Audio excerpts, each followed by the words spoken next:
በክልሉ ያለው አስገዳጅ ምልመላና አጠቃላይ ጸጥታ ስጋት ወደ ትውልድ ቀያችን ተመልሰን ክረምቱን እንድናሳልፍ ፍጹም አደገኛና የማይቻል አድርጎታል ሲሉ የትግራይ ክልል ዩኒቨርሲቲ ተማሪዎች ተናግረዋል። ኢራን በትራምፕ ላይ የግድያ ሙከራ ልትፈጽም ማቀዷን እስራኤል ለአሜሪካ አስጠነቀቀች። ትራምፕ በጸጥታ ስጋት ምክንያት አውሮፕላን ለመቀየርም ተገደዱ። በዚህ ኑሮ ውድነት ዘይት ለማይገዛ የጡረታ ገንዘብ ለሀገር የለፉ ባለውለታዎች በዚህ ልክ ባይንገላቱ ጥሩ ነው ሲሉ ጡረተኞች ተናገሩ።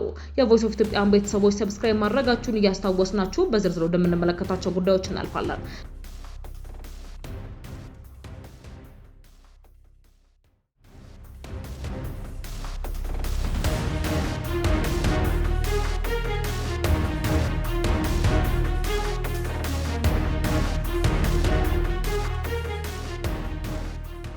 እስራኤል ኢራን በአሜሪካ ፕሬዝዳንት ዶናልድ ትራምፕ ላይ የግድያ ሙከራ ለማድረግ ማቀዷን የሚያሳይ የደህንነት መረጃ ለአሜሪካ መንግስት ማጋራቷ ተገለጸ። ትራምፕ ለአንካራ ለኔቶ ስብሰባ በነበሩበት ወቅት የተሳፈሩበትን አውሮፕላን ቀይረው ወታደራዊ ጥበቃ ተጠቅላለው የቀድሞ ኤርፎርስ ዋን መዛወራቸው ታውቋል። ወደ አንካራ የተጓዙት ከኳታር በስጦታ የተበረከተላቸውን አውሮፕላን እንደነበር ተዘግቧል። የአሜሪካ መገናኛ ብዙሃን እንደገለጹት ከሆነ ኢራን ትራምፕን ለመግደል ያጠነጠነችው ሴራ በእስራኤል የስለላ ድርጅት ደርሶበት ለአሜሪካ መረጃ ተላልፏል። ምንም እንኳን የአሜሪካና የኢራን ባለስልጣናት ለዚህ ዘገባ እስካሁን ይፋዊ ምላሽ ባይሰጡም ዋሽንግተን ከዚህ ቀደም የቴህራንን በርካታ የደህንነት ስጋቶች በትራምፕ ላይ የተቃጡ የግድያ ሙከራዎችን ማክሸፏ በግልጹ ይታወቃል።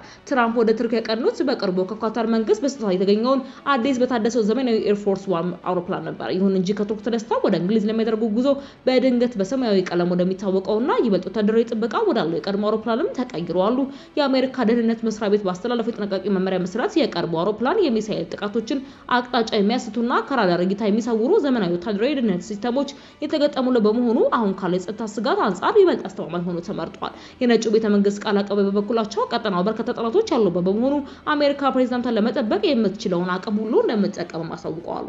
በትግራይ በክልሉ ያለው አስገዳጅ ምልመላና አጠቃላይ ጸጥታ ስጋት ወደ ትውልድ ቀያችን ተመልሰን ክረምቱን እንድናሳልፍ ፍጹም አደገኛና የማይቻል አድርጎታል ሲሉ ተማሪዎች ተናገሩ። በአዲስ አበባ ዩኒቨርሲቲ ትምህርታቸውን በመከታተል የሚገኙ ከትግራይ ክልል የመጡ ተማሪዎች በክልሉ ባለው አስገዳጅ የውትድርና ምልመላና የጸጥታ ስጋት ምክንያት ወደ ቤተሰቦቻቸው መመለስ እንደማይችሉ ገልጸው የዩኒቨርሲቲው አስተዳደር የክረምት ማደሪያ ወይም ዶርሚተሪ እንዲፈቅድላቸው ጥሪ አቅርበዋል። ተማሪዎቹ ለዚህ በኢትዮጵያ በላኩት አቤቱታ በትግራይ ክልል አሁን ያለው ነባራዊ ሁኔታ ለደህንነታቸው አስጊ መሆኑንም ገልጸዋል። በአሁኑ ወቅት በትግራይ ክልል ባለው ነባራዊ ሁኔታ ምክንያት ወጣቶችን በግድ ለውትድርና የመመልመል አዋጅ በይፋ ጸድቆ ተግባራዊ የተደረገ ይገኛል።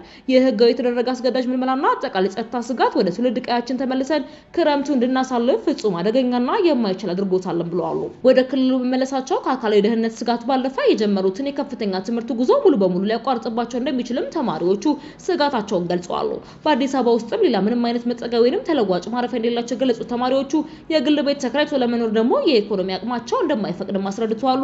በመሆኑም በቀጣዩ ትምህርት ዘመን ትምህርታቸውን በሰላም ለመቀጠል እንዲችሉ የዩኒቨርሲቲው የክረምት ማደሪያ አገልግሎት ብቸኛ አማራጫቸው መሆኑን ጠቁመዋል።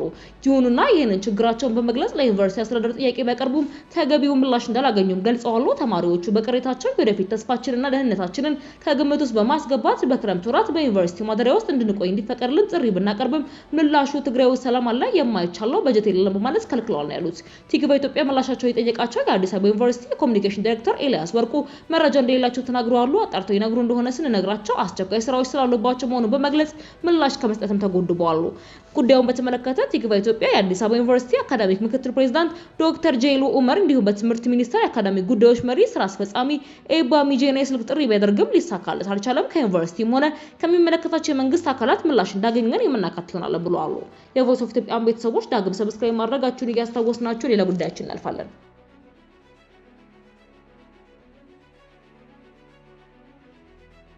በዚህ ኑሮ ውድነት ዘይት ለማይገዛ የጡረታ ገንዘብ ለሀገር የለፉ ባለውለታዎች በዚህ ልክ ባይንገላቱ ጥሩ ነው ሲሉ ጡረተኞች ተናግረዋል። በሐዋሳ ከተማ በተለያዩ ባንክ ቤቶች በር ላይ ከወትሮ በተለየ መልኩ በርከት ያለ ቁጥር ያላቸው አረጋውያን እናቶችና አባቶች ተሰልፈው የተመለከቱ የቲክ በኢትዮጵያ ሐዋሳ ቤተሰብ ጉዳዩን ለማጣራት ሞክረዋል። ተዘዋውረን በተመለከትናቸው የተለያዩ የባንክ ቅርንጫፎች በርከት ያሉ ጡረተኞች ተሰልፈውና ገቢሱም ተቀምጠው ወረፋ በመጠባበቅ ላይ የነበሩ ሲሆን የሰልፉ ምክንያትና ስላለው ሁኔታ አነጋግሯቸዋል። ጡረተኞች እንደሚሉ ከዚህ ቀደም በየዓመቱ የጡረታ ውል ማደስና ቆጠራ ከሐምሌ ወር ጀምሮ እየተከናወነ ጎን ለጎን ክፍያ ይፈጸም እንደነበር በመግለጽ ዘንድሮ ባንኮች ሳታድሱ የጡረታ ገንዘብ አይከፈላቸውም በማለታቸው ሰልፍና ወረፋ መብዛቱን ተናግረዋል። የኢትዮጵያ ማህበራዊ ዋስትና ኤጀንሲ አማካኝነት በባንኮች በኩል ለጡረተኞች በተላከ ኤስኤምኤስ አጭር የጽሁፍ መልእክት የጡረተኞች መታወቂያ እድሳት ከሐምሌ 1 እስከ መስከረም 30 እንደሚከናወን የተገለጸ ቢሆንም ባንኮች ካላደሳችሁ ክፍያ ይፈጸም በሚል አገልግሎት ሊሰጣቸው ለመፈለጋቸው ጡረተኞችና የጡረታ ባለመብቶች ለቲቪ ኢትዮጵያ አስረድተዋል።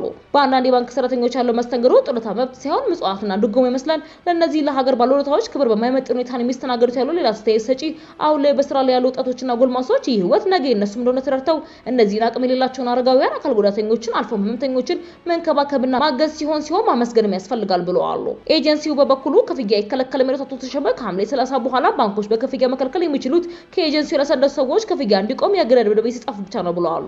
በአጭር መጽሁፍ መልእክት ስለተላለፈው እስከ መስከረም 30 ደሳት መልእክት ጠየቁት አቶ ተሸመ ባንክ የሚከተለው የራሱን አካሄድ ነው፣ እኛ የምንከተለው ራሳችንን ነው ብለው በእኛ በኩል ጡረተኞችን ለማገዝ ሲባል ከሐምሌ 1 እስከ 3 በየባንኩ ቅርንጫፉ የኤጀንሲውን ባለሙያዎች በመላክ ለማሰደስ ባለሙያ መድበናል ሲሉ ተናግረዋል። ቲግቫ ኢትዮጵያ ሰልፈኞችን ካስተዋለባቸው ባንኮች ቅርንጫፍ ስራ አስኪያጆች በኩል በጉዳዩ ላይ ምላሽና ማብራሪያ ለማግኘት ያደረገው ሙከራ ለጊዜው አልተሳካም።